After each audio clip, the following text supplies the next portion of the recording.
I'm very happy to see all of you, to be with you again. It's been a few years since I've returned to the San Francisco South, Sydney. So a privilege and a delight to be with you, to share the Dharma with you. So thank you for having me back. As you know, the topic, the theme that we'll be focusing on, is this good? Is it blurry? It's blurry, isn't it? So why don't we try to fix that now? Because I can also hear it's blurry, and then it can be hard, even if it's loud, it's hard to understand. So if we can fix that. I don't think it's too close. It has, I think it's over in the background machinery. So, shall I keep on speaking? Okay, we'll just, so the topic for this week-long retreat, as you know, is Shamatha. I've been teaching Shamatha, I think, now for 43 years. But as the decades have gone by, I've taught a broader and broader range of meditations while leading retreats. The first one in 1976, I was teaching Shamatha and the 4 applications of mindfulness to a small group of cowherders in Switzerland, up in the Alps, very romantic. But when I'm invited to a place that I've never taught before, or invited back to a place I have taught before, I was specifically asked this time to return to the topic of Shamatha, which I taught here maybe 10 years ago, maybe even longer, a long time ago. But when I'm coming to a new place, I very much like to begin with Shamatha, because it's good for everyone. It's helpful for everyone that wishes to apply themselves to the practice, whether they're Theravada Buddhist or Mahayana or Vajrayana, whether they're Zen, or whether they're Buddhist or not Buddhist, whether they're religious or not religious. Because see, I think many people nowadays, even with no interest in any kind of religion and no interest in any type of meditation, and there are many people like that, of course, recognize that their attention skills could be better. And if they had better attention skills, being able to pay attention and not get tighter and tighter, not get wandering, not get spaced out, it would help them in every aspect of their lives. And for much of the history of modern psychology, right through the 20th century, it was widely assumed, even by some of the greats, like one of my heroes, William James, that attention cannot be trained. It was hardly even studied. The plasticity of attention was hardly studied in the 20th century, let alone the 19th. And so the kind of practices and the background theory that we'll be investigating over this week is enormously relevant for the purely secular discipline of cognitive psychology. But as we turn to contemplative life, there's no doubt in my mind that the precision, the clarity, the depth, the efficacy of the practice that we will be exploring could be embraced lock, stock, and barrel into an entirely different framework, worldview. This practice, I think, maybe even without exception, all the practices that I'll be teaching over this week, I'm very confident, could be taken exactly as they are and thoroughly embedded in a Christian context, and they would be Christian meditations. They could be taken out and put into a Jewish or a Taoist or a Hindu, and they, in other words, it's like a stem cell. It can become a Christian, or it can become purely secular, and leave it at secular. And it's really beneficial, and you don't have to wait months, years, or lifetimes before you see the benefit of the practices. You will see that for yourself, I fully expect. Then in 1 week, you'll see some of the benefits, and that may inspire you to want to engage in these practices further and dig deeper. See, is there an upper limit? Is there a ceiling to the benefits you can receive from practicing, engaging in these practices that I'll share with you? So I very much like to begin with Shamatha. And as we go deeper into the teachings even this morning, I think we'll see that the kind of questions that are raised in terms of motivation, why would one do something like follow one's breath? It's kind of boring, at least at the beginning. Observing one's mind, why would one do that? Observing the nature of awareness itself, why would one do that, you know?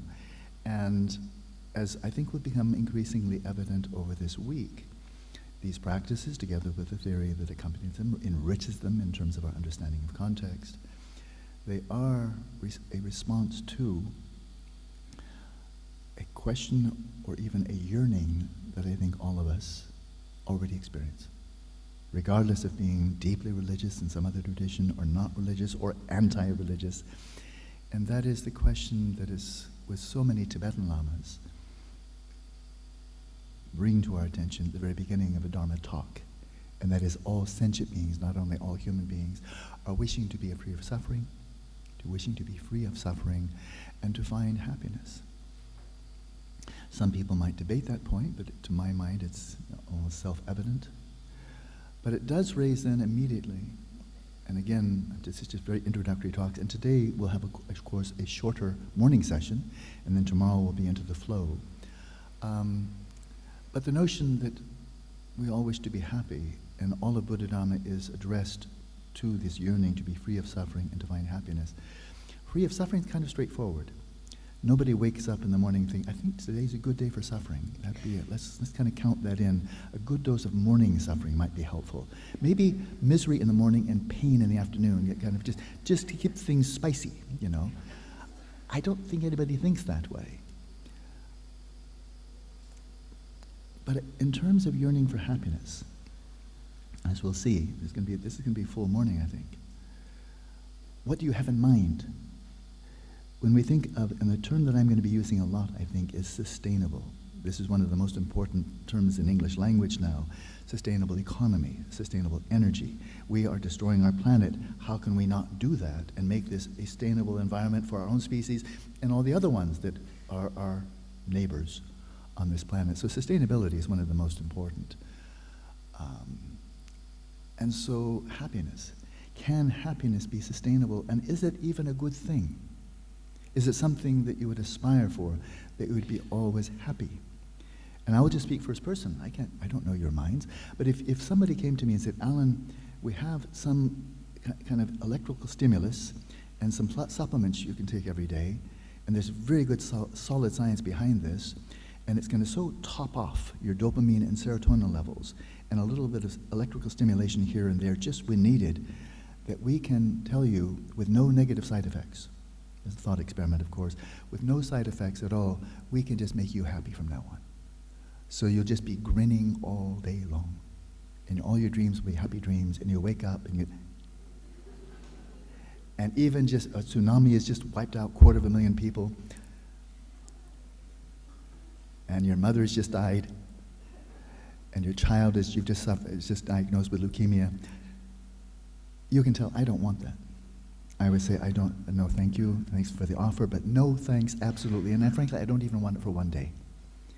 Because it's completely empty happiness. Like they speak of empty carbs, it's basically just carbs, but there's no real nutritional value, something like that. That's empty happiness. There's nothing behind it. You're not really happy about anything. This is just reacting to the chemicals in your brain. And I don't really want that kind of happiness. When I'm happy, there are chemicals in my brain, fine. You can tag along. But I don't want my happiness triggered by drugs or alcohol or electrical stimulation. Thanks, but no thanks. I have no interest in empty happiness. And I don't want to be happy in that way. I like enjoying really good food. I like enjoying a wonderful conversation. I like the beauty of nature and beautiful music. I like that. I like spikes. I like occasions of just being really joyful. Oh, wasn't that a wonderful symphony? Wasn't that a great walk? Sure, I like that, but I don't want that all the time. I don't want to be monochrome. I don't want to have one mood all day long. Even if I could, I don't want it. And so if that's what we mean, that I want to be happy all the time, I don't want to be happy all the time. But now, let's take another thought experiment. If somebody could say, Alan, we've been working in really outstanding science. We've been working with nutrition, and we've been working with supplements, and we've been working with exercise, and we can give you now a routine that is very doable, complete thought experiment, of course, and we can now guarantee you, if you follow this routine, you'll be healthy for the rest of your life until you just basically die because your body's worn out. Would you like to be healthy every single day from now on? Yeah, I would. I don't really want to have sick days. What's the upside of that? I've had so much sickness. I know what it's like. I can empathize. No problem. But if I could be healthy every day from now on, yeah, why not? Sure. What's the upside of coming down with the flu or having tuberculosis? Or I don't see any upside. I'd be happy to be healthy. How about If somebody could say, if you follow this regimen, you can be mentally healthy for the rest of your life. And that's going to give you a broad bandwidth of the emotions you experience, sometimes sorrow, sometimes joy, sometimes fear. Sometimes fear is very healthy. Reality-based fear, very good. Good, yes, sometimes fear. Fearing for others, fearing for oneself. Yeah, if a car's coming, I want to be afraid, so I got all the blood going down to my legs and not up my head so I can move out of the way fast. We will give you the full repertoire of meaningful, healthy emotions, but we'll simply see that your mind is healthy, exceptionally healthy. Are you interested in that? That you'll be mentally healthy. Have a sense of mental well-being, knowing there'll be sad days and better days and sometimes grief-stricken days and days where there's fear and so forth. I'd say, yeah, count me in. I would like that. That's what we're talking about here. The shamatha practice we'll be exploring are not going to make you happy all the time, and if you want that, I think probably you need to go find the right drugs, and they'll probably kill you sooner or later. But until they do, and people like drugs apparently. So that type of well-being, that I'd be very happy to be mentally healthy and experience the symptom of having a very balanced, healthy mind from now on, and then explore, is there an upper ceiling? Is there some upper limit to which you can't be healthier than this? You can't be more mentally balanced than this. Is there such a ceiling? And my strong sense is there is no upper ceiling. Shamatha is about, very simply put, it's about developing exceptional mental health and well-being and experiencing the well-being, the genuine well-being that arises from having a wonderfully balanced and healthy mind. But it's multifaceted. It's not a religion, it's not a silver bullet, just do this and everything will be fine. But whatever other practices one is doing, whether they're Christian, the Jesus prayer, or it's Sufi or dervish dancing, or it's Hindu, pranayama and asana and so forth, the asanas and so forth, if we can't focus, if our attention skills are really rather poor, that when we're trying to focus on something, we either start spacing out, attention deficit disorder, or we start getting distracted and fidgety, attention hyperactivity disorder, then whatever you're doing, you'll not be, to use a very ordinary term, you'll not be offering to that task your optimal performance. You'll not be at your best if you can't even focus your attention, because everything comes from that. So shamatha is above all about developing our attention skills. We do so by the cultivation of mindfulness, introspection, developing samadhi, and samadhi among the three higher trainings in Buddhism, first of all ethics, then samadhi, and then wisdom. Samadhi, the small meaning, the narrow meaning of samadhi is single-pointed attention. It's concentration, being able to focus, not necessarily tight and small, but with a unified mind. It's the opposite of distraction, it's opposite of multitasking. It is giving your whole attention, your heart and mind, focusing on your child when you're speaking, your spouse, your work, your creativity, for that matter, skiing, athletics, and so forth, but being totally present and totally focused, something large, something small, something relatively static, something radically dynamic, that you're giving your whole attention to whatever you're attending to. And my sense generally is, if something is not worth giving my full attention to, it's probably not worth giving any of my attention to. That's my sense. This is my opinion. So, the shamatha is a response to questions everyone is asking. Many people, especially in our modern world, I think it's an ADHD century. We built up to it the 20th century, and now it's coming into full bloom, where normal is ADHD. Attention problems. Lack of peace of mind, being overstimulated by information, by just stimuli of all kinds, and having no peace of mind, no inner stillness, no inner calm, and having no idea, no taste, no intimation that our own minds could be a true source of genuine well-being for us without any stimulation coming in at all. This is ancient wisdom. It's wisdom of Socrates, of Shankara, of Buddha, of St. Augustine. So, the teachings on shamatha are core to Buddhism. If you're a Buddhist contemplative and you're skipping shamatha, you're a partial Buddhist contemplative. Your practice is not complete, and that's simply true. You must develop your attention skills to apply to everything else, whether it's working on a Zen koan, whether it's practicing satipatthana or mindfulness meditation, vipassana in the Theravada tradition, whether you're a Vajrayana practitioner, whether you're cultivating the 6 perfections. If you're not including in your repertoire of practices shamatha, development of attention skills, then whatever you'll do, you'll not be doing it as well as you could have. Shamatha, I like to think, and I take very seriously, shamatha is the servant of every other meditation you may engage in within the Buddhist context. If you're a Christian and you're practicing shamatha, it will be the servant of every aspect of your worship, your prayer, your meditation, your service to others. Shamatha will be there to aid you. It is your servant. It will serve everything else you do in your interrelationship with others and in the solitude of your own prayer, your worship, your meditations. So I have my enthusiasm for shamatha is unbridled. And I don't know how many times I've taught it, but I think you'll witness very quickly that my enthusiasm has not abated one jot or tittle. I've been looking at the jots and tittle, and neither one of them decreased. So all the jots are still as jotty as they ever were, and the tittles are just tittling away. You know, I really have just unbridled enthusiasm for this, because I just see it as tutto bene. It is just totally good. So that's shamatha. And so for this non-residential retreat, I can tell you the overall format. This morning is an exception because we had to have registrations.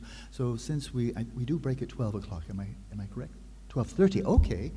Well, from 10:20, I would, unless you really need it, maybe I'd just like a show of hands, because this morning is anomaly, right? All the other mornings we start at 9 o'clock and go to 12:30. A break. Oh, of course, we're breaking. Yeah, no question. So, okay, that'll be from tomorrow on. And with this number of people, I think we'll probably need 20 minutes for bathroom break and so forth. And if you need more, then we'll just add on another 5 until everybody can do whatever they need to do, going to the loo or having drink, whatever you need to do. But we'll make sure everybody has the leisure to get the break you need. So I'd like a show of hands right now. We have then from 10:20 till a wee tad, so 2 hours and 10 minutes. That's right on the border. I know I won't need a break, but that's just me. I would like to ask right now, this is what we're looking at, 2 hours and 10 minutes. Would you like a break within the 2 hour, 10 minutes, or can we just go straight through? It's really up to you. I won't need it, but if you do, it will happen. So how many would people like, it would have to be a 20-minute break, because this is a lot of people here. How many people would like a 20-minute break just this morning within a 2 hour, 10 minute? Then you may take a break, but I think just slip away and slip right back in. Because if you need it, you need it. And I don't want you to be uncomfortable. That's very important to me. Okay. So, okay, that's good. And then from now on, then in the afternoon, again, so Tony, in the afternoon, it's from 2 o'clock. And I'm going, oh, maybe Ron, you can tell me. I just haven't memorized the, can you just tell me?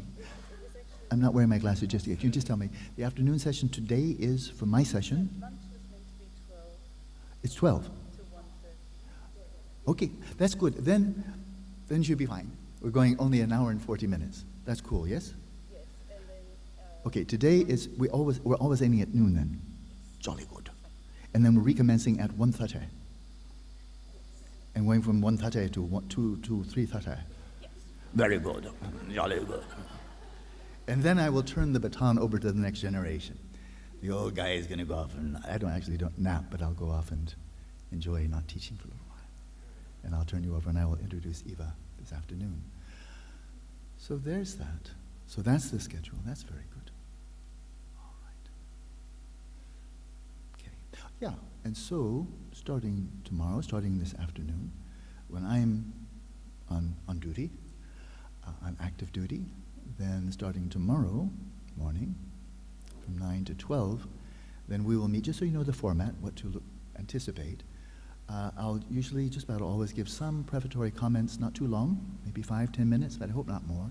And then we'll go right into meditation while you're still, those chairs look okay and not great, but okay enough that you should be comfortable, you know, when you're just sitting down. So before you start getting uncomfortable because of the chair or sitting cross-legged, brief prefatory comment and then go right into a 24-minute session.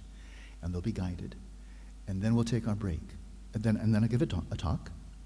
And then, roughly halfway through, then we'll take a 20-minute break, And if it needs to be longer, it'll be longer. We'll come back, and again, we'll go right into meditation, 24 minutes, hopefully not too long, not too short, and then talk. And then for the afternoon, it's 2 hours with me, so we'll not take a break in 2 hours, but again, after prefatory talk, right into meditation, and then a Dharma talk afterwards. And then in the afternoon is the final session. Then Eva, who I will introduce later, but not right now, then she'll take over, and she, I understand, because we've conversed about this, we're working in tandem here, then she will give a guided meditation, some talk, relatively short, but there will be a time for discussion, question and answer, and I think you will find that she is very well prepared to respond and fill that role. You will see. And so that'll be the format, and that'll be for the rest of the week. So that's format. And so now let's turn to this question and this statement that we hear so often from Tibetan Lamas especially, and I think I've probably heard hundreds of Dharma talks, starting with all sentient beings are wishing to be free of suffering and to find happiness, pleasure, joy. And the whole of Dharma, specifically Buddha Dharma, is a response to questions people are already asking, and if they're animals, they may not be able to articulate it, but any animal, any sentient being would rather not have pain, would like to be not pain rather than pain, and if there's some joy, some pleasure, even having a good meal or being in a warm place that's comfy, they'd prefer that to experiencing discomfort. And so the Buddha Dharma is really the whole of the Buddha Dharma, the Dharma taught by the Buddha, is a response to yearning that we already have. It's not trying to persuade us to want something we never thought about, but responding in depth and with all the intelligence we can possibly muster to bringing intelligence. We want to be free of suffering, but we are so intelligent relative to all of the species on the planet of animals, our closest being gorillas, chimpanzees. We are so phenomenally more intelligent than they are. It's just the way it is in terms of memory, language skills, imagination, the ability to accrue knowledge throughout the course of a life and from generation to generation, citing people who lived 2,500 years ago. Only human beings do that. So we have extraordinary level of intelligence, and one of the most important ways to apply our intelligence, whoever we are, whether we're religious, philosophers, scientists, is to understand causality. We want to be happy, just generally speaking, want to be happy, want to be free of suffering, but that's not enough. We need then, if you want to be happy, then you don't just pray to Buddha or God or anybody else or your dad or anybody else, please make me happy. You need to look in this world, what actually are the causes and conditions within this world that is empirically evident to us, what kind of, especially internal, causes give rise to happiness, and what are the internal causes that give rise to suffering. We know all kinds of external things can catalyze being happy. I'm happy at this, I'm happy at that, I'm unhappy about this, I'm unhappy about that. But frankly, I think as we get older, it just becomes more painfully obvious that we have almost no control over our environment, other people's behavior, our politicians and finances and world economics and so forth. One individual versus the planet, it's looked like vanishingly small. So if our happiness is fundamentally, or if we think that our happiness, our well-being, our distress, our unhappiness is fundamentally correlated directly to external circumstances, over which we have almost no control at all, then we just know that we are leaves blown in the wind. And the Buddha said, that's not true. And I know this not to be true, and you can know it too, but it's not so obvious. But even now, I know that it is obvious. I've been around for several decades now.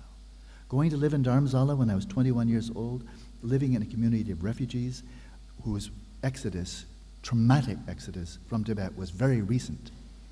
And coming from a very fortunate background with loving parents, living in Europe and Scotland and Israel and America, good education, loving parents. I mean, really, there was just nothing to complain about.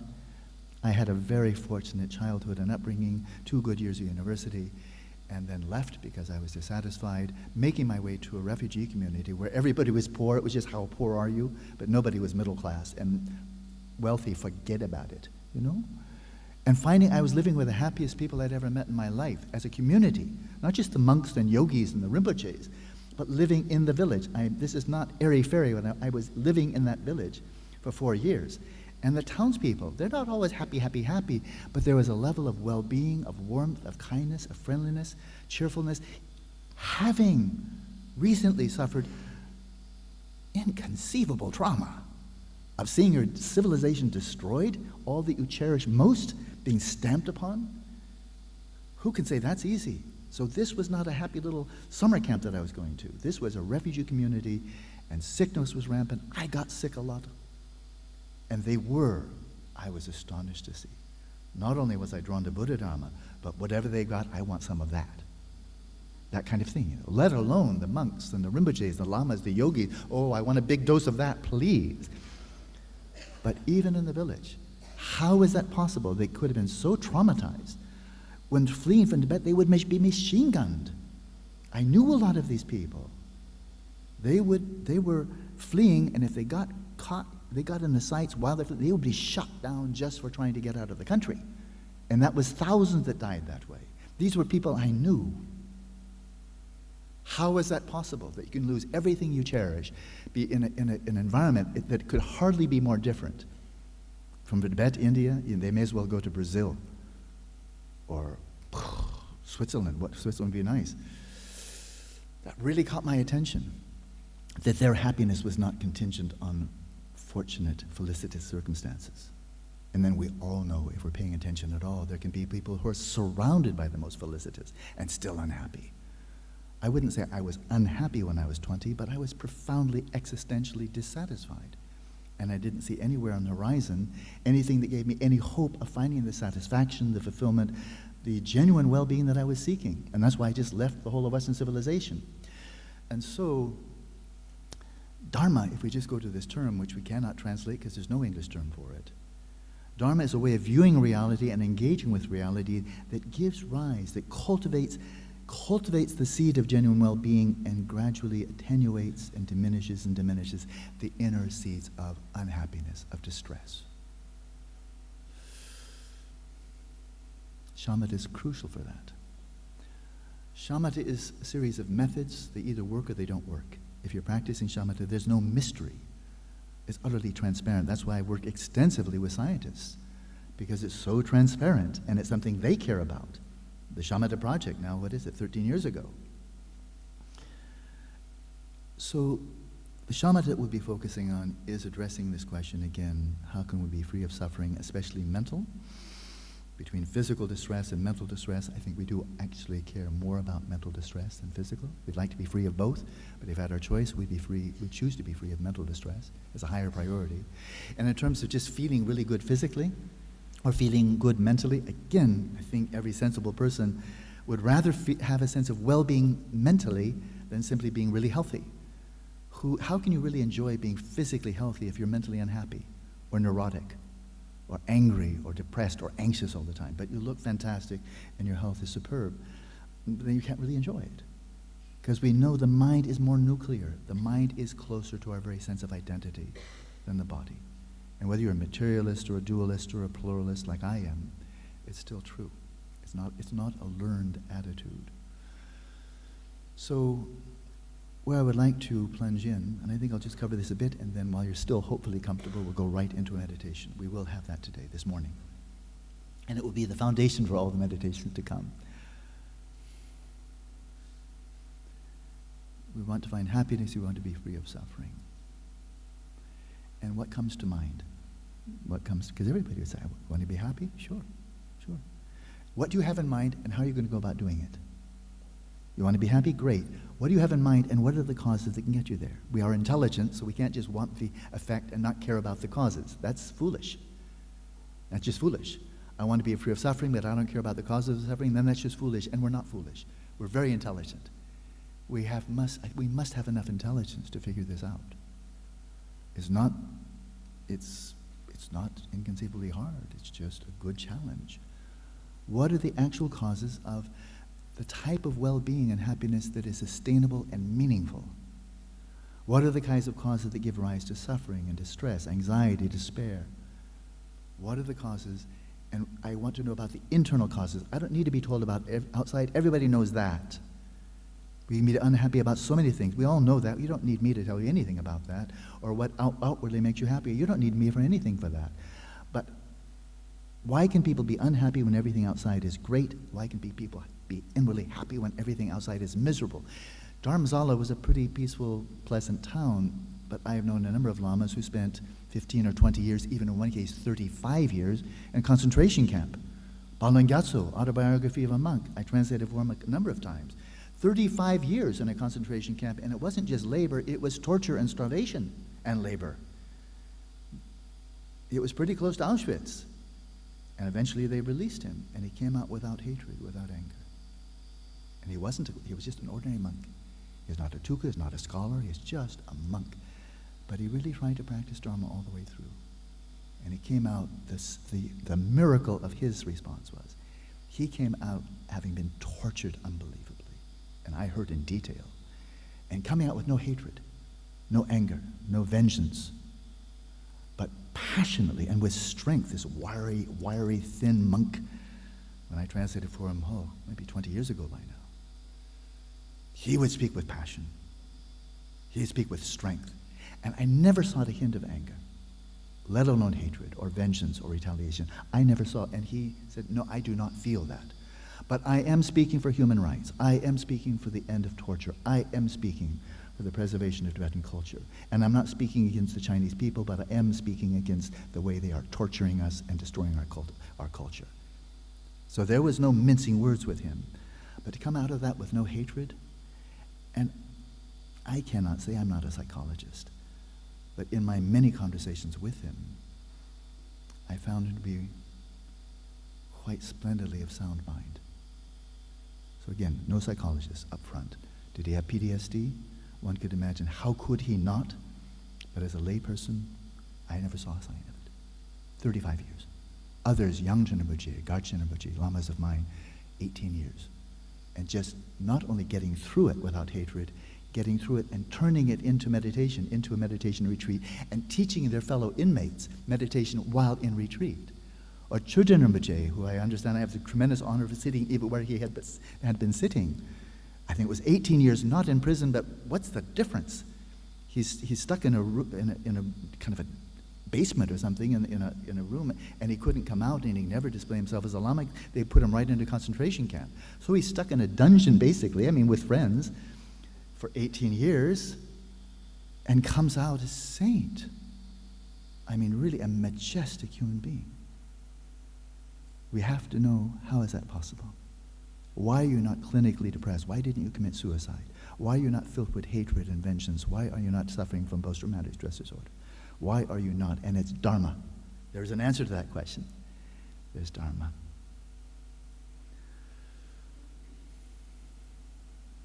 So what kind of happiness shall we aspire for that's meaningful, fulfilling, deeply existentially satisfying? And here some of you, but it's a fairly small fraction, attended a talk I gave a couple of nights ago, so there will be overlap. Not too bad if something's important, maybe not too bad to hear it twice. Reflect upon it deeply, but I'll cite two people that I both deeply respect and one I profoundly revere.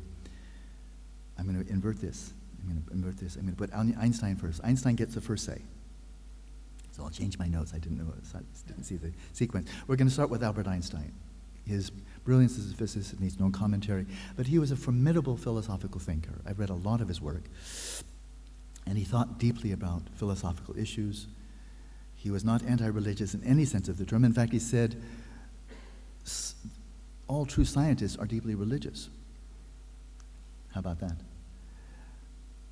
He, of course, meant something very specific, and he himself believed in God, but Spinoza's God. So not the classical God of Abraham or of Jesus or of Muhammad, Spinoza's God. So, but nevertheless, the word God meant something to him. It was not an empty box. But very profound thinker, philosophically, as well as, of course, his reputation as a physicist. And so when it came to well-being, happiness, then he made the statement that caught my attention the first time I read it, and I've quoted it many times. Einstein tells us, well-being and happiness never appear to me as an absolute aim. I'm even inclined to compare such moral aims to the ambitions of a pig. And that is, to paraphrase that, if he should ask you, what's your life about? What's the purpose of your life? What's the meaning of your life? What are you aspiring for? And you say, I want to be happy. He would say, well, that's a big disappointment. If I asked a pig that, and the pig could talk, the pig would say the same thing you did. I want to be happy. I want to have good food, lots of mud, sex once in a while. I'd like to be the alpha pig if that can be arranged. In other words, I want to be the head of a corporation and have plenty of sex and fun and sensory enjoyments. That's what a pig would say. So there's nothing noble about that. Nothing noble at all. So he's really very condescending, deprecating. If that's it, if that's the best you got, what's your life about? I want to be happy. Then well, I'm profoundly unimpressed. Because couldn't you come up with something that a pig couldn't come up with? I don't think he's deprecating pigs. He's just saying, couldn't you do a little bit better than that? So there's one view, and I say, well, I really get it. I think I know what you're talking about. I get it. I can't disagree with you. If that's it. Kind of the happiness of, can you just give me the right recipe of dopamine and serotonin and maybe a stimulation, and so I just want to be happy. That kind? Oh, absolutely. A pig would go for it. I won't. And so, but then we have the Dalai Lama. I not only I revere him as my primary spiritual mentor, my Lama, since 1971.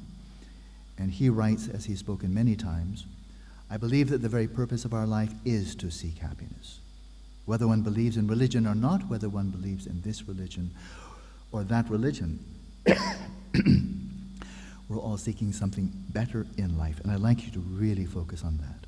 We're all seeking something better in life. So I think the very motion of our life is towards happiness. At face value, that looks like he just had a head-on collision with Einstein. And these are two very brilliant men. They are truly brilliant. I've witnessed the brilliance of His Holiness many times, and he's definitely in that category. But are they then simply profoundly disagreeing with each other? And I'd like to bring your attention especially to we're all seeking something better in life. Isn't that why you came? Isn't that why you came? That in the hopes, anticipation, that maybe I can offer something to you that will bring about something better in your life, greater satisfaction, but something better. Otherwise, why be here? We all know you could be doing other things that would be very meaningful, may give you a lot of pleasure, or be very constructive. But here you are, and here I am. I didn't have to come here. So I guess I came here seeking something better in life too. Not so much for myself, because I'm very content with what I receive, but having been the recipient of so much enormous kindness from my lamas.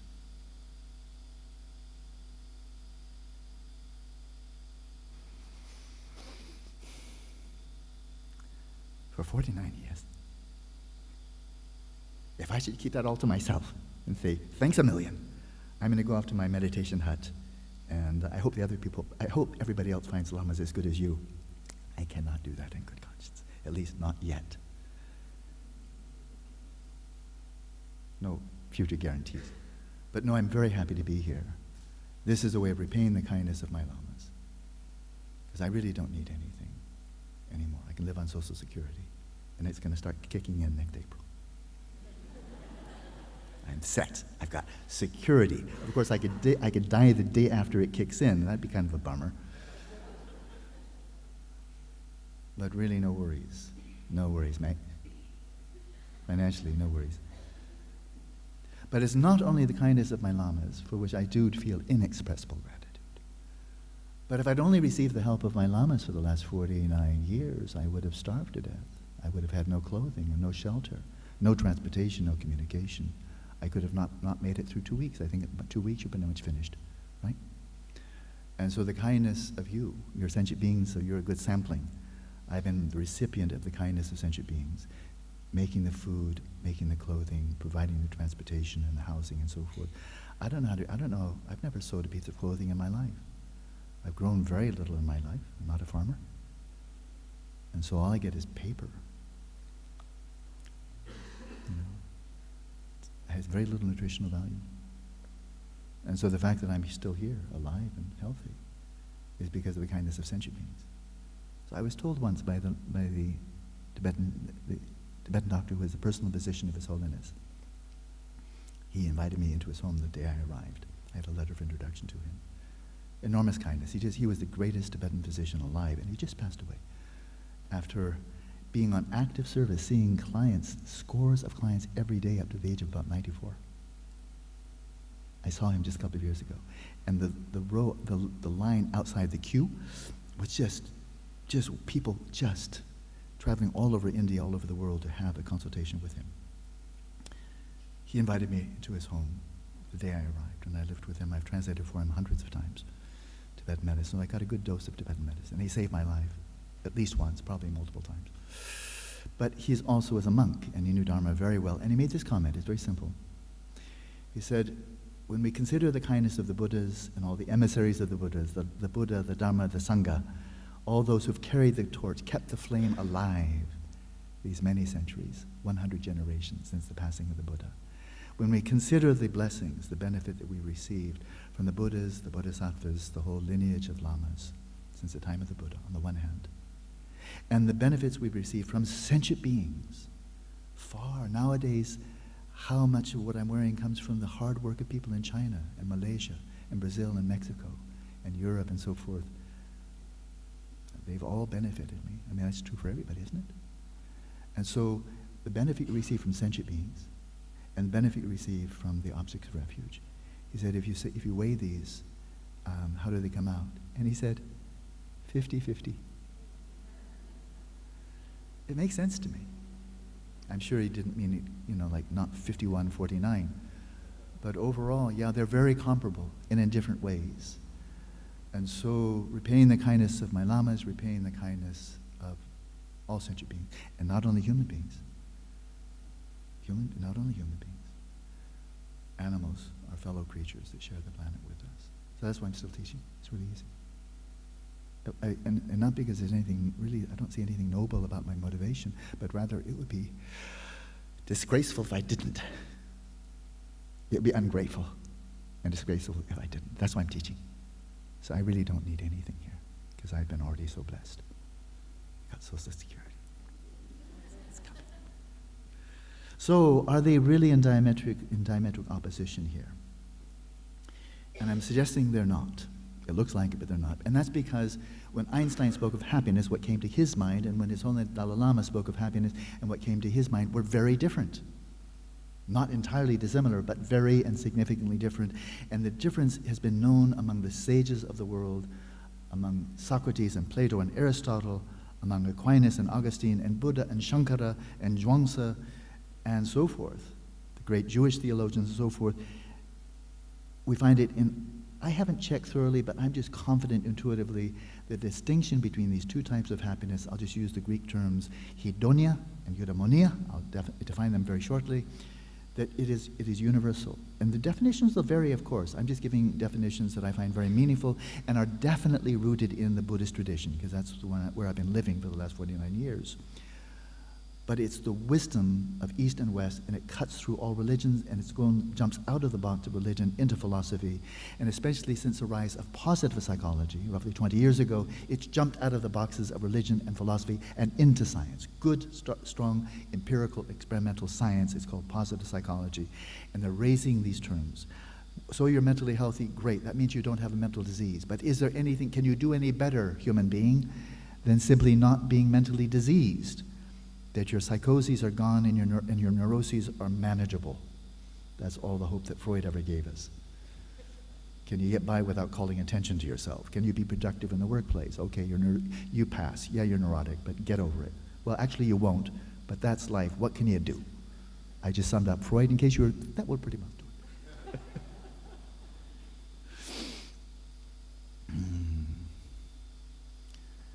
it. Hedonia. I want to define it very precisely, and not because it's the right definition, there are many, but I'm going to give you a definition that is definitely completely in accord with Buddha Dharma, and therefore I think very compatible with other definitions from Aristotle and Socrates and so forth. And Hedonia I will define, Hedonia or mundane happiness, coming from Buddhist tradition, mundane pleasure, like among the 8 mundane concerns, attachment to joy, attachment to be free of pain, that kind of happiness, Hedonia. And I will define Hedonia, very much informed by my 49 years of training in Buddhism. Hedonia, mundane pleasure, ordinary pleasure, is stimulus-driven pleasure. And it's kind of pleasure, joy, happiness that arises in response to some pleasant stimulus.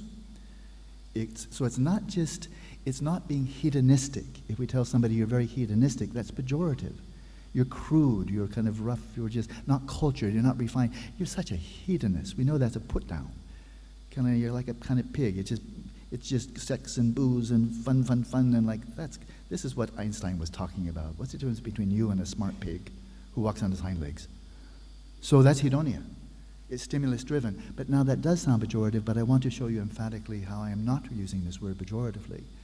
Little things like food, clothing, shelter, education, and medical care. Now, nobody thinks that's ridiculous or pejorative. Oh, you're one of those people who want shelter. Oh, you like medicine when you're sick. Nobody thinks that.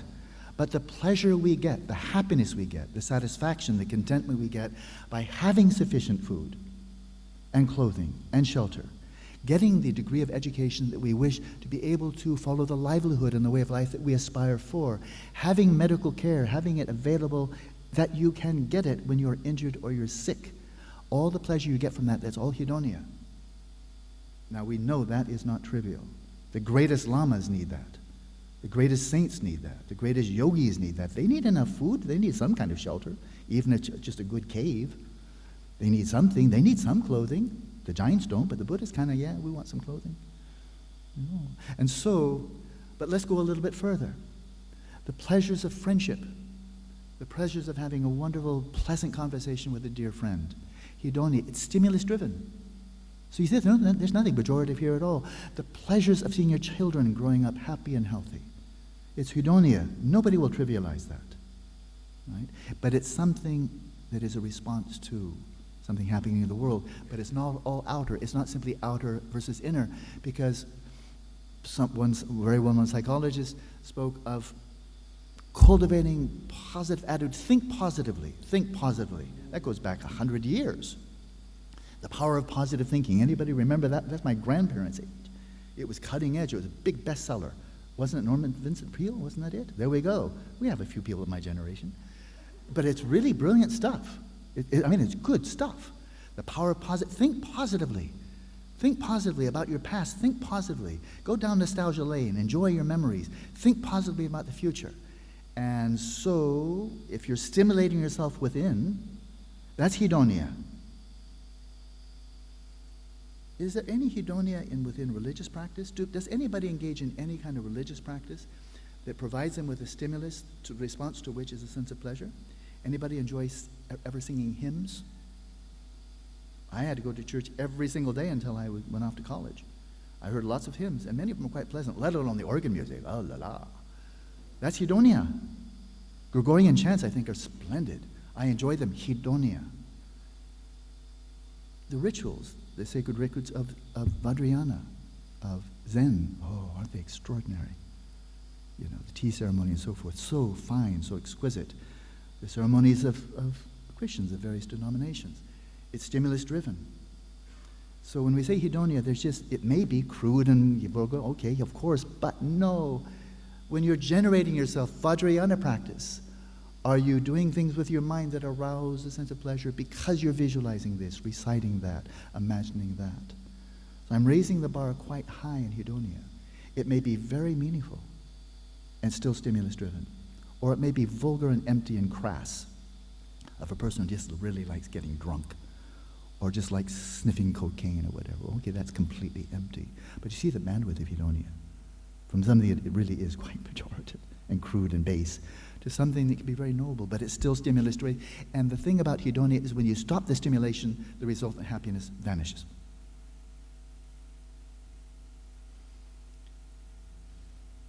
And so in America, we have the right to pursue happiness, life, liberty, and happiness. What kind of happiness? In my homeland, which I know pretty well by now, I would say overwhelmingly when the American people, and I don't think they're all that unusual in every way, when people in America, when we think of the pursuit of happiness, I think overwhelmingly what comes to mind is hedonia. I'd like to be successful. I'd like to have a nice house and car or two. I'd like to have good medical care. I'd like to have some wealth. I'd like to enjoy the respect and appreciation of other people. I'd like to have some influence, not be just under somebody else's thumb. It's hedonia all the way through. I don't think all that unusual. And here's where it suddenly takes on a rather somber note. That Hedonia is not invariably, but to a very large extent, it is competitive. Not invariably, but by and large, yeah. In terms of wealth, if I have, or my country have, my state has more, somebody else has less. There's a finite amount of stuff out there that can trigger Hedonia. So if one has more, somebody probably has less. And that's tangible stuff. Food, water, energy, natural resources. One has more, somebody else has less. And the people who have less don't really like that. And if it gets to be out of hand, like, for example, 8 people owning as much as 3.5 billion people, the poorer people, those 3.5 billion will look at those 8 people, and after a while they might think, do we really have to tolerate this? Why should they have $80 billion for one person, and they can't even imagine how to spend that? Whereas if they'd share, I can really imagine how I could use another $300. Boy, could I use that. And this person, $300 is not even a table scrap. It's a fleck of dust on the table. So then that inequality is not sustainable. Sustainable is the key word, right? Inequality, there's always some, but what we have now is unprecedented in human history, and it's not sustainable. And so Hedonia, when we think, and I wanted to highlight, we all want something better in life. Did I quote him directly? We are all seeking something better in life, and everything hinges on better. Because I want something better in life. I didn't come here for something better for my life, but am I meditating 8 hours a day regularly? But yeah, because I want something better in my life. Do I continue listening to talks by His Holiness Dalai Lama and receiving teachings by other lamas? Yeah, because I want something better in life. But it's not more stuff. It's not more Hedonia. I actually was gifted by my lamas especially to look in the right place. That better will actually mean happier. Greater fulfillment, greater meaning, greater joy, greater sustainable well-being. So Hedonia, there's a problem with Hedonia, which is as a value system oriented to or directly correlated with a way of life. And Hedonia, if that's your value, that my happiness is to be found out there, Hedonia is something I will get from life, and therefore I am pursuing it. I haven't, it's like, like the greyhounds racing after an iron bunny, pursuing it, thinking if only I can catch that bunny. And it's iron. If they caught it, it just gives them mouth sores. But you see how fast they're running. Lily Tomlin, the comedian, she said the problem with a rat race is even if you win, you're still a rat. And so we find people who have more wealth than they can even imagine spending, and they're living on antidepressants, or they turn to alcohol, they turn to cocaine. You don't need to be rich to turn to alcohol or cocaine or crack. You don't need to be rich at all. So if they're rich, they won, and they're going back to what a person who's living in a ghetto can go for. They have no more imagination. They're looking for something better. And they get up there with great wealth, great prestige, notoriety, fame. They get up there with great power, and they find they still haven't found what they're looking for. And then often they'll go right back down to drugs and alcohol and so forth. Or just losing themselves in work. That's one general anesthesia, is losing ourselves in work, losing ourselves in entertainment, in sex, alcohol, entertainment, stimulation, to kind of drown out the unhappiness that is our baseline.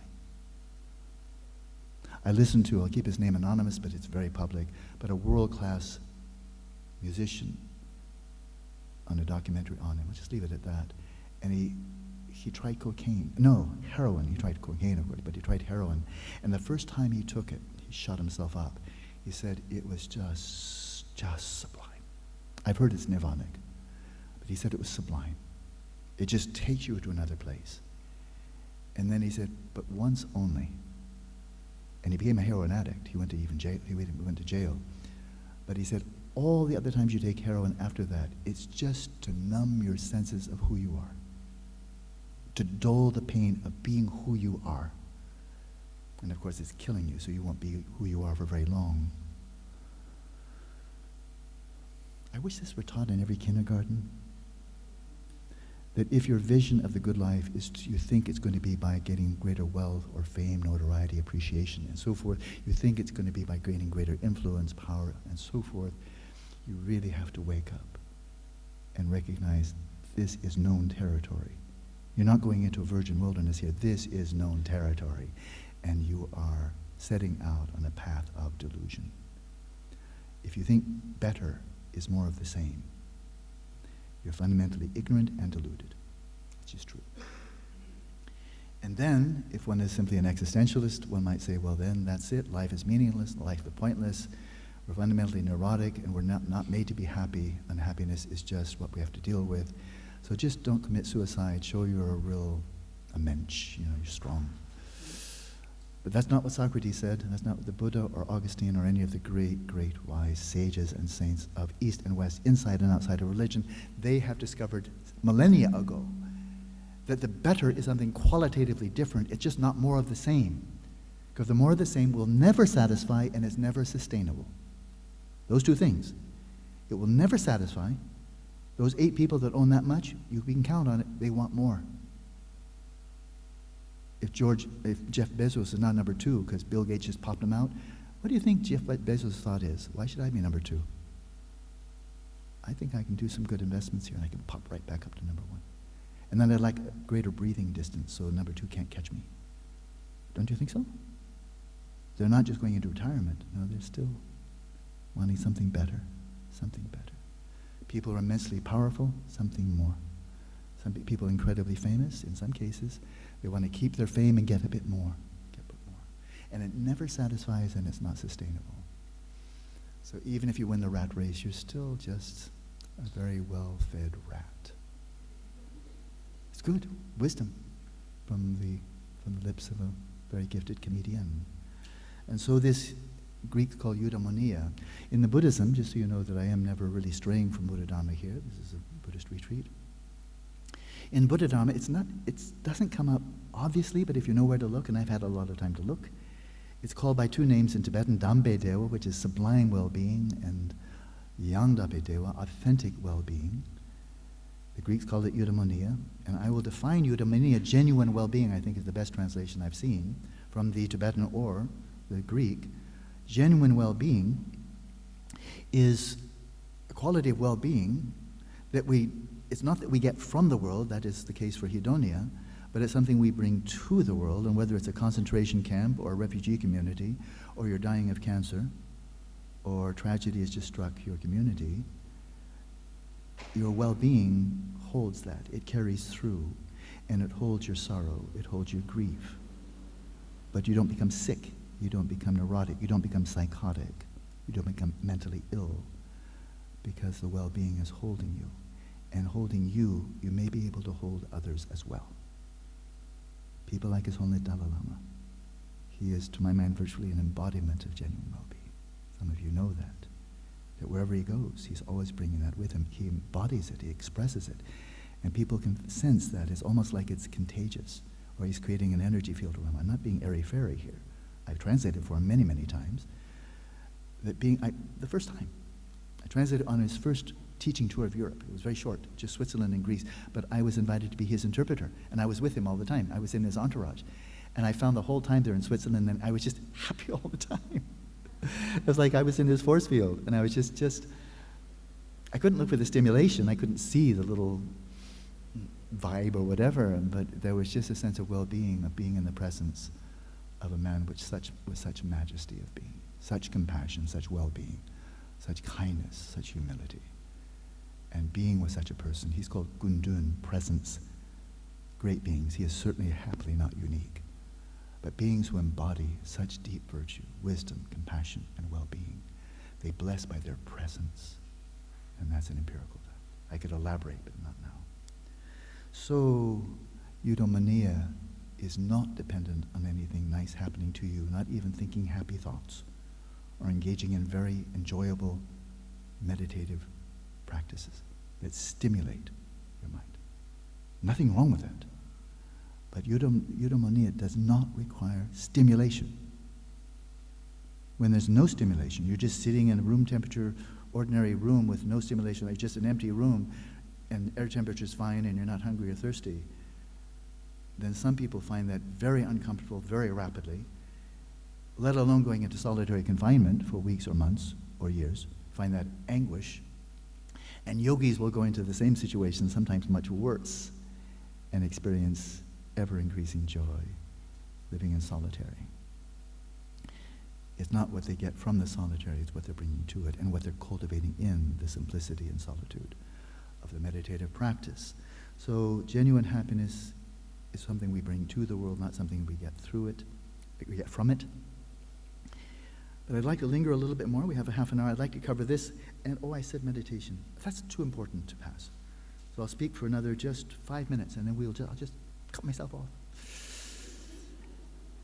Hedonia, let's linger there a bit. His Holiness, the Buddha did speak about happiness, and not just esoteric happiness from deep samadhi or wisdom profound realization of nirvana, but he raised the question, what kind of happiness for people who are living in the world, following right livelihood? They're ethical, but they're raising children, they have a full-time job, they may be taking care of parents, extended family, they have social obligations, and maybe not much in the way, or anything at all in the way of meditative practice, but they are practicing Buddhists, they're followers of the Buddha, and they take refuge, and they're trying to live an ethical life, trying to live in accordance with the teachings of the Buddha. So you're a householder, that's what it's called. And so if that's the lifestyle that you wish to embrace, because that's what your heart calls for, you would like to be married, have children, have a job, be a productive member of society, take care of others who are dependent upon you, then what kind of happiness might you expect within that bandwidth? Where you're not going to go off for months or years into retreat. You're not going to spend hours and hours meditation. You have too many commitments. But does this mean you're just a washout, all you can do is support the monks and nuns? No. He says, what kind of happiness might be won by a householder? He said, well, there are 4 kinds of happiness to be won by a householder who enjoys sense pleasures. They enjoy good food, they enjoy vacation and so forth, and like us. And from time to time, and when occasion offers. So when some nice stimulus comes up, they say, thank you, welcome, come on right in. I will enjoy the good food, the music, and so forth and so on. What might such people, we're living surrounded by such people, what kind of happinesses might they experience, might they anticipate, think, this could be really on the table. What for the happiness of ownership, the happiness of wealth, the happiness of freedom from debt, and the happiness of a clear conscience. So elsewhere, I've unpacked that, but I can give you exact meaning because I know the material, and the Buddha himself then clarified what he meant by these. It's not self-evident. And let's just go through it quickly. I've got just a few minutes here, but we can do it. Happiness of ownership is having enough. Food, clothing, shelter, medical care, education, that you're taking care of, that is, you are taking care of people who are dependent upon you, such as spouse, children, maybe elderly parents. You've got enough, you're okay, you don't have to worry. Overall, you're okay. You've got enough. If you don't have enough and you get more, you're happier. The scientific evidence is overwhelming there. If you're impoverished, you're really suffering. You can't even take care of your children and so forth. And then you get more, you'll be happier because you have more. And that's a wonderful thing, to have enough. And that's ownership. You're okay. You don't have to worry now. Catastrophe can always strike, but overall, no, you really do have enough. There's happiness in that. That's Hedonia, and boy, wouldn't it be wonderful if everybody had that? And then there's the happiness of wealth, and this is having a bit more than you need. A bit more than you need. And so that if you want to throw a really nice birthday party for your child, you don't say, well, we can't afford it. You want to give a gift to your child, you want to help your parents, you want to do a little bit of philanthropic work, you want to invite guests over for dinner, you like to go for vacation sometime, or see a movie, or go out to dinner, which nobody really needs to do, but you can. You can have those occasions where you have a bit more than you need, and you have something to offer. When somebody says, I really could use a bit of help, you say, well, I have more than I need, I'm happy to help you. And then you get the joy of helping the other person. You get the joy of seeing your children get the best education that they can get because you have enough money, more than just what could get by. So there's some happiness in that, having a bit more than you need so that you can be bountiful, you can be generous to those around you. That makes really good sense. The happiness of being free of debt. And back in time of India, debt, what he's referring to, because they didn't have mortgages, credit cards, and all of that back then. But the kind of debt I think he's referring to is the kind of debt you really don't know how you're going to pay off. That people in England, 200 or 300 years ago, they'd go to debtor's prison. Isn't that a cool solution? You can't pay your debt, well, how do you go to prison to see how that works out? I don't know, what were you thinking? How are they going to make any money in prison? But that's it, that kind of debt. You can't pay it off, well then you can just go to prison for it. Or you inherit your parents' debt. How about that one? Well, that's, not having that would give you some real happiness. I'm one of those people. I have no debts. I have no credit card debt, no debt on a house or car or anything else. I don't even have any debt. My inbox on my email is empty. I made sure of that before I came here. So if I die this morning, I paid off all my debts, even my emails. There's nothing in my inbox. And nobody will suffer because I'm not getting any money, because I'm covered. Like Socrates, after he paid off the cock, gave a cock to Aeschylus, then he was free of debt. Then he can, okay, I'll chug-a-lug the hemlock down. Because we're good. Everybody, we're good? Paid off? Everybody good? Aeschylus, yeah, I got you. Okay, you want me to die? I'm willing. Chug-a-lug. Down with hemlock, and then that was the end of Socrates for that lifetime. So there's a real joy, there's kind of a relaxation there. I know it because it's very high priority for me. When as a monk, I never had debt. After monk, very briefly debt, and then none. And so it's very relaxing. I like it. I like it. No debt. I just pay it off. Because I never buy anything that I can't pay off. It's very relaxing. I know that. And then the final one is the bridge to the genuine well-being that a person who devotes him or herself to Dharma can find, and that is the bridge of a clear conscience, or literal translation, blamelessness. And a clear conscience, get 1 minute, is not that we've never done anything wrong or anything morally reprehensible. Most of us, I've had plenty of opportunities, and sometimes I've also committed non-virtuous activities. I recognize it, I am remorse, I try never to do it again, do my very best, and then really carry through so we can purify negative karma and do our best not to repeat it. But sure, I've had plenty of time to make errors. And so that's what he's talking about. Not that I am so perfect, I've never done anything wrong, but I'm imperfect. I have done things wrong on occasion, but it's an extremely high priority that I don't repeat the moral mistakes of the past, and I do my very best to live in accordance with the principles of nonviolence and benevolence as my baseline, so that when I die, I will look back on my life and see, yeah, that was good life. I think the world was better for my presence than had I not lived at all. There's satisfaction in that, a clear conscience. So that's the fourth. And I think we'll cover a little bit of details after the meditation. So please find a comfortable position. I hope you're still comfortable. And we'll have a 24-minute session. This is a duration I learned from a text that was written about 1,000 years ago, a Tibetan text. Hopefully you'll find it not too long, not too short, but it is very important for all of the sessions that you are comfortable, physically as comfortable as you can. And so if it's now time to change posture, or if you can find a little bit of floor space, at any time, there's floor space, just use it up. With your yoga mat, you can go in the supine position. If you're comfortable there and not in a chair or sitting cross-legged, please, even in this quite full room, being comfortable is actually very important for this initial practice, called settling body, speech, and mind in a natural state. I'll give you the background for this after the session, but right now we have just about exactly 24 minutes, so it's time for me to talk less as I guide you in this meditation that is the foundation for every other meditation you'll do.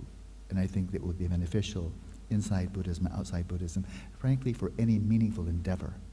That's a big category. To first settle body, speech, and mind in the natural state will serve you very well.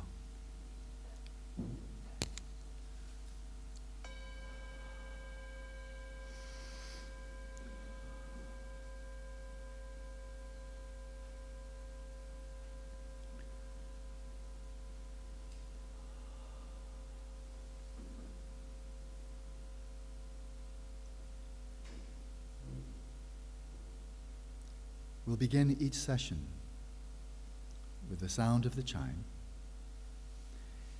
And if you're not already familiar with this through prior retreats with me, for example, as soon as you hear the chime, I invite you to let your immediate response be to relax. It's a chime to set yourself at ease, relaxed, settled, in a state of comfort, relaxation. Hear the sound of the chime,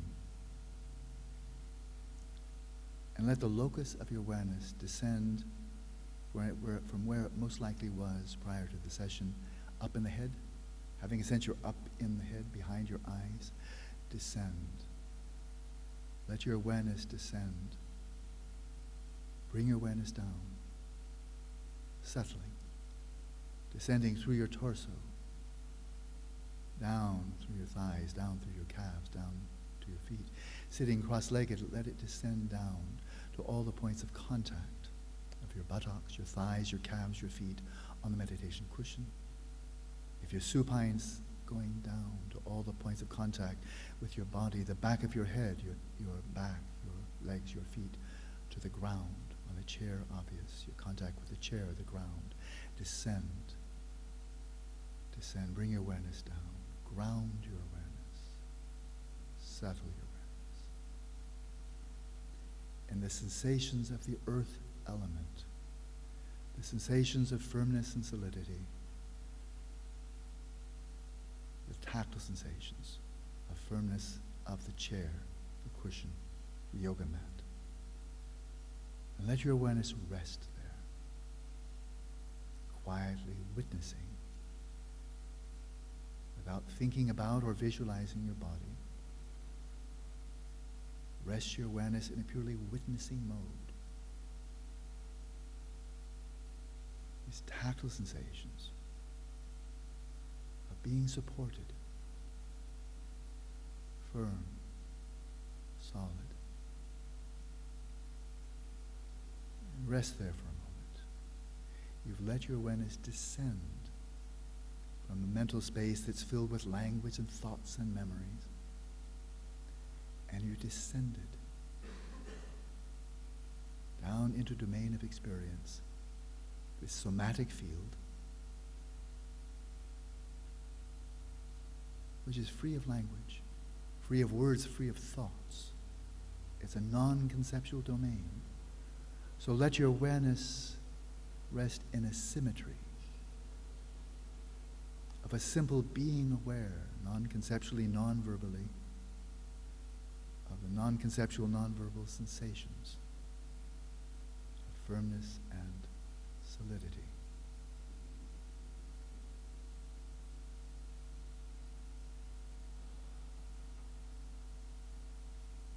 You are in fact supported by the whole earth.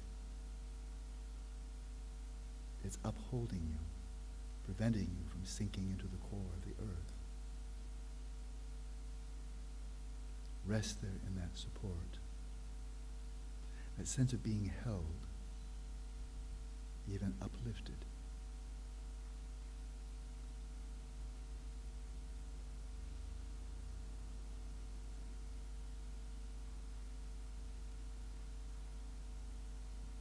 And then, like a fragrance filling a room, let your awareness fill the entire somatic space of your body, which is to say, be aware of the sensation through your legs, through your torso.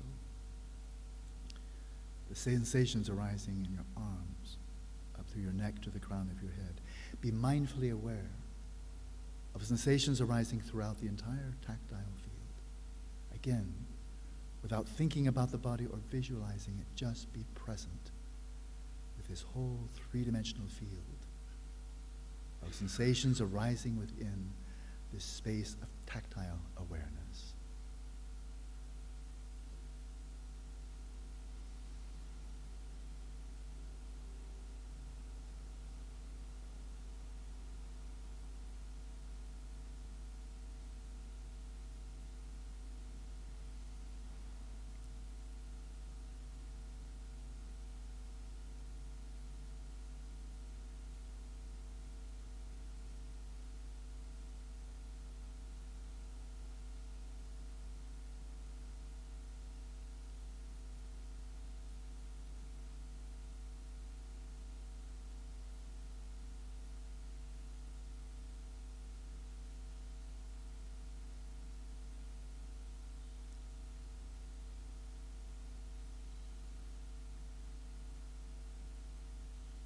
And as you're mindfully present, aware of the sensations arising throughout this entire field, then now, as an act of will, set your body at ease. Wherever you feel constriction or tightness, see if you can release those muscles, surrender them to gravity. Let your shoulders droop. Relax your whole body. In this Shavasana or supine position, you can relax every muscle of your body. If you're sitting upright on a chair or cross-legged, you need to have some still firm. But bring your awareness to the face, which tends to be like a magnet of tension, of contraction. And I invite you now to soften the muscles of your face, the muscles around your mouth. Soften. Relax your jaws. The temples. Bring your awareness up to the forehead. So often the brow is furrowed, the forehead is wrinkled because of contraction, anxiety, of fear, of concentration, anger. Relax. Let there be a spaciousness in your experience of your forehead, open, relaxed. A spaciousness between your eyebrows that often contract. Soften all the muscles around your eyes. And soften your eyes themselves.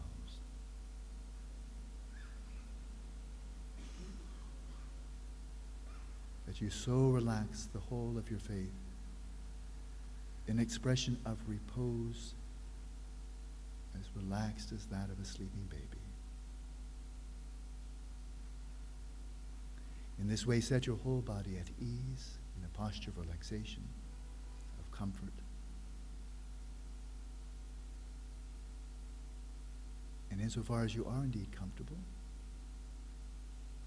then do your best for the duration of this short session to remain still, without unnecessary fidgeting, moving this way or that way. This will help to maintain the composure, the continuity of your attention when we turn to the subsequent practices. Be still, apart from the natural movements of your breath.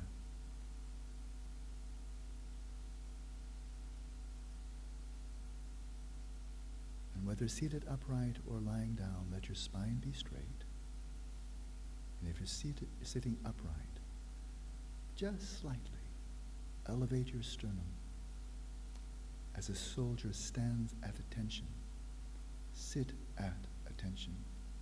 Sternum just slightly raised, spine straight, abdominal muscles loose and relaxed. Sitting at attention, such that when the breath comes in, the sensations of the breath go right down to the belly, which expands as you inhale. Keep your belly loose and relaxed. The belly expands as you inhale and it falls back. It retracts as you exhale. Like filling a jug with water, fill it from the bottom up. Very healthy breathing.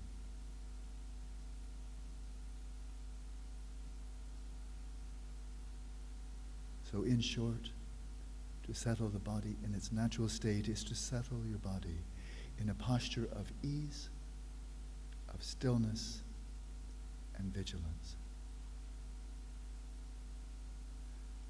A type of dynamic equilibrium, very relaxed, but also very vigilant. So we settle the body in its natural state. And then we turn to the subtler challenge, and that is settling the speech in its natural state, which according to the classic instructions means settling your speech in silence, your voice in silence, effortless silence, like the silence of a lute on which the strings are cut. Well, that's easy. You've already accomplished that. That's your public voice. But what about the inner voice of the mind, the chit-chat, the commentary, the rumination? Let us take on the subtler challenge. Is it possible to settle the inner voice of the mind in a sustained, effortless silence, so that it's quiet in here? No unnecessary chatter. No obsessive, compulsive flow of rumination. So we can be quiet. We want to. when there's nothing to think about, that we don't think compulsively. To facilitate that inner silence, that inner sanity, being able to be inwardly quiet at will. We settle the respiration in its natural rhythm. The respiration and speech being so closely related. No respiration, no speech. And to settle the respiration in its natural rhythm means to allow the breathing to flow effortlessly and without impediment, without blocking it in any way. Breathing as if you're deep asleep. Breathing eagerlessly, releasing all control. Allowing the body to breathe without intervention. Let the body breathe, it's good at it. And don't mess with it.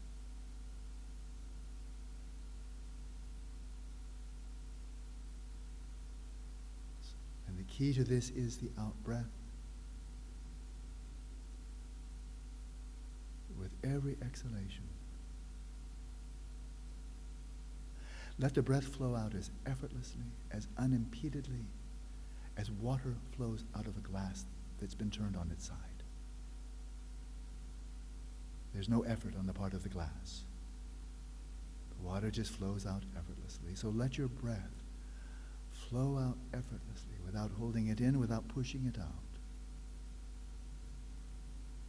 With every out-breath, relax more and more deeply in the body, looser and looser.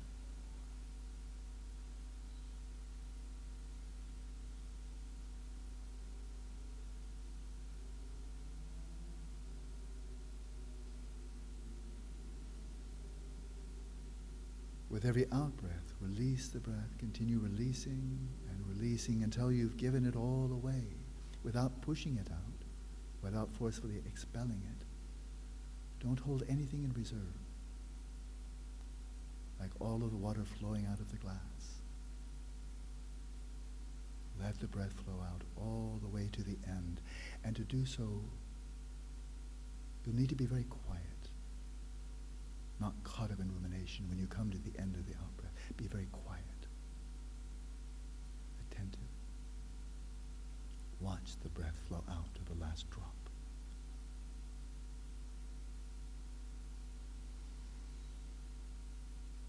With every out-breath, simply release any thoughts, memories, mental images that may have come to mind, but just release them.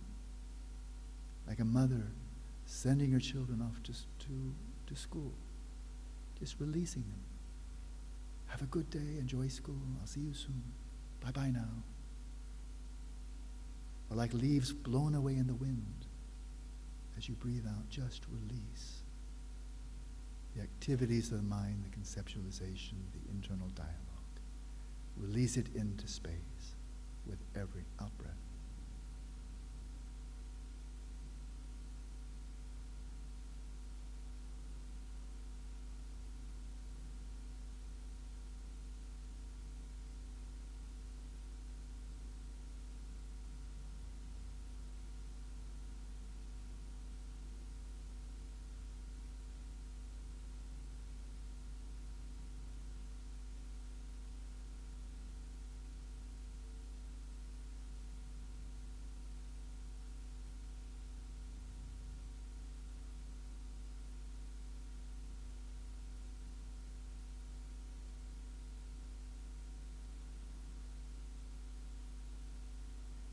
When you come to the very end, the breath is released into silence and stillness.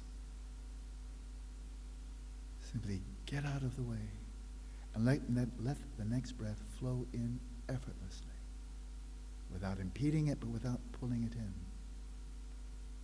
This is why the posture, that your posture is such that there's nothing in your posture that would impede or constrain the flow of the inhalation, the sensation flowing down to your belly.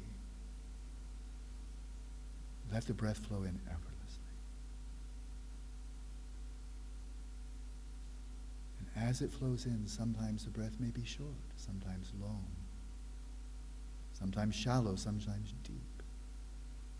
However the breath flows in, let it be.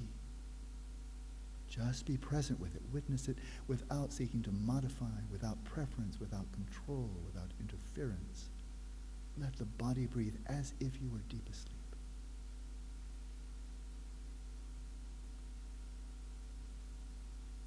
And what your body is doing when you allow it to do it, by way of the breath, which is profoundly related to your nervous system, or in Indian physiology, the prana system, you're allowing the body to restore its own equilibrium, its own balance of your nervous system, your prana system. It's a natural pranayama, but you're relying upon the body restoring its own balance without your trying to outsmart it.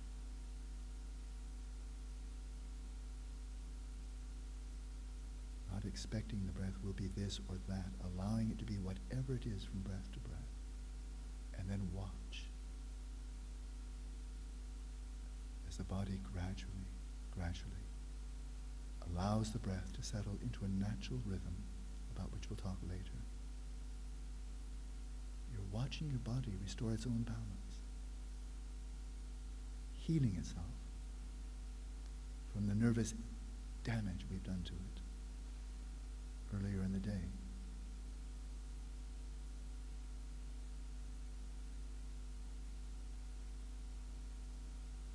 And in this way we settle the speech, we settle the rhythm of the breath in its natural state. Uncontrived, unconfigured, uncontrolled.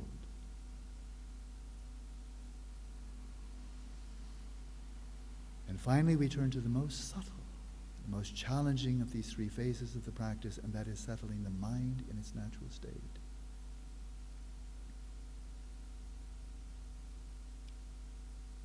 It entails, first of all, as you may expect at this point, settling your mind in a state of ease, of relaxation,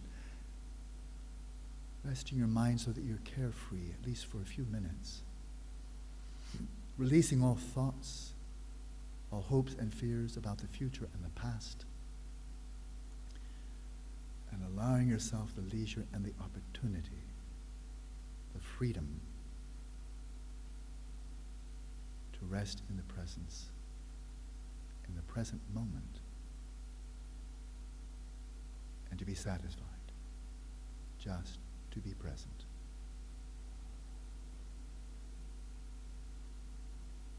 Release all hopes and fears, all desires, all expectations. Your meditation will turn out this way or that way.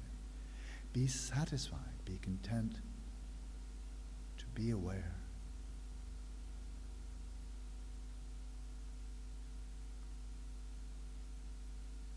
And in that freedom, that release of grasping, of desire and aversion, awareness does settle. It settles in a state of ease. It settles in stillness.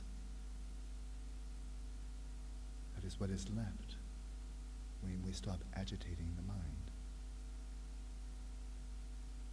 Let your awareness be relaxed. Naturally settle in stillness.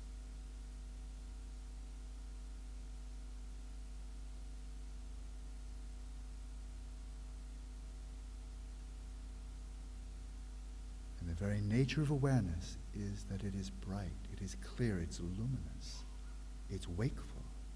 Rest in that natural wakefulness, clarity, luminosity of your own awareness that has been there all along, but all too commonly veiled by our thoughts, hopes, fears, anxieties, and so on. Rest in the simplicity of your awareness, resting at ease, in stillness, in its own natural clarity.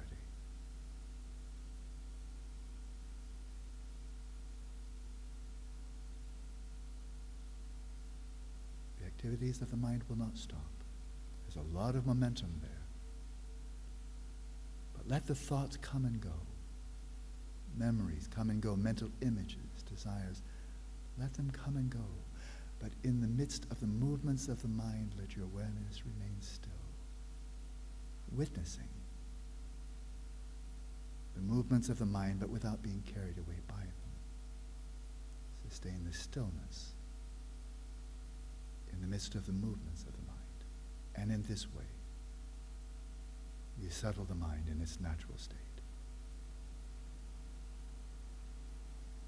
Relaxed, still, and clear.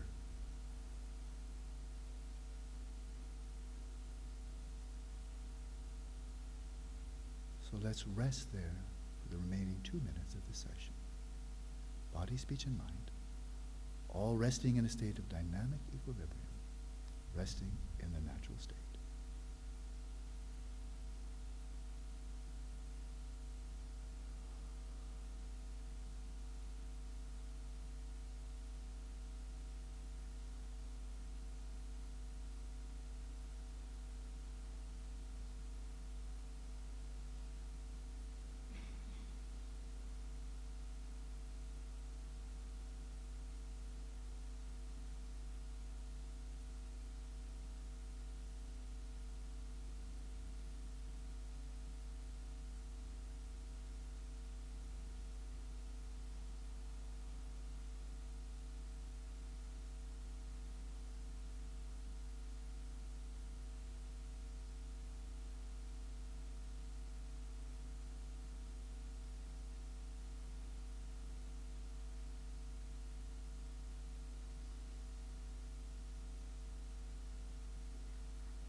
So the concluding comments will be very, very short.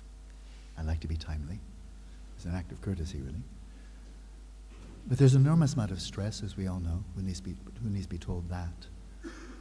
But why is there such an emphasis of getting over stress? Why do we kind of assume that living in the modern world necessarily entails getting stressed out? And we have to deal with that, with meditation or alcohol or exercise or this simple practice that now you basically know everything you need to know about it. That was a full instruction on setting body, speech, and mind. This is preventative. It can be very helpful for overcoming stress, but the whole idea is, why should we get stressed out in the first place in an afflictive way?